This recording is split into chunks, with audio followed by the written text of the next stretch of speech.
Buonasera. Intanto, stai qua che me l'hai detto te di fare questo video.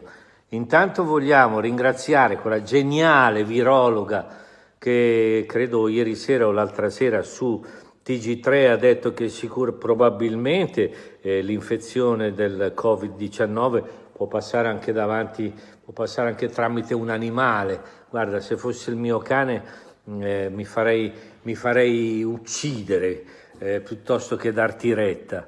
Cara virologa, non hai idea adesso di quanti coglioni abbandoneranno i cani per strada o li lasceranno nei prati dove già li portano anche 7, 8, 10 volte al giorno. Poi oggi volevamo uscire a fare la cacca con Lucino, non sapevamo che mascherina mettere, se mettere quella di Pulcinella, se mettere quella di Arlecchino, ma pare che no, Arlecchino sia proibito. Forse è meglio un foulard a livello di Pantalone, ma Pantalone c'ha la maschera col nasone nero, quindi sono mascherine che siamo obbligati a mettere e che purtroppo non troviamo, ma viviamo in un paese straordinario dove intervistiamo addirittura gente molto importante, che ne sa del Covid-19, gente che può scoprire il vaccino, come quando abbiamo sentito alla televisione il parere così straordinario di Briatore. Io senza il suo parere non sarei riuscito a campare, veramente. Ma ringrazio tutti questi qua che alla sera non ci fanno capire una mazza di niente, perché poi si contraddicono in 5 minuti.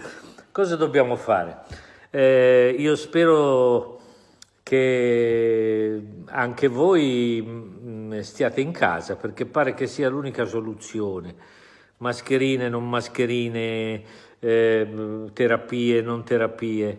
E siccome conosco molti medici, vorrei dire ai politici che hanno sempre tagliato i finanziamenti alla sanità, alla ricerca e alla cultura, adesso di non chiamarli eroi quelli che sono morti, perché li fate rivoltare nelle tombe. Non chiamateli eroi, perché li avete uccisi, avete distrutto voi gli ospedali, tutte le nostre eccellenze, tutto quello che avevamo. Noi possiamo essere il paese più grande del mondo, siamo gli ultimi stronzi della terra.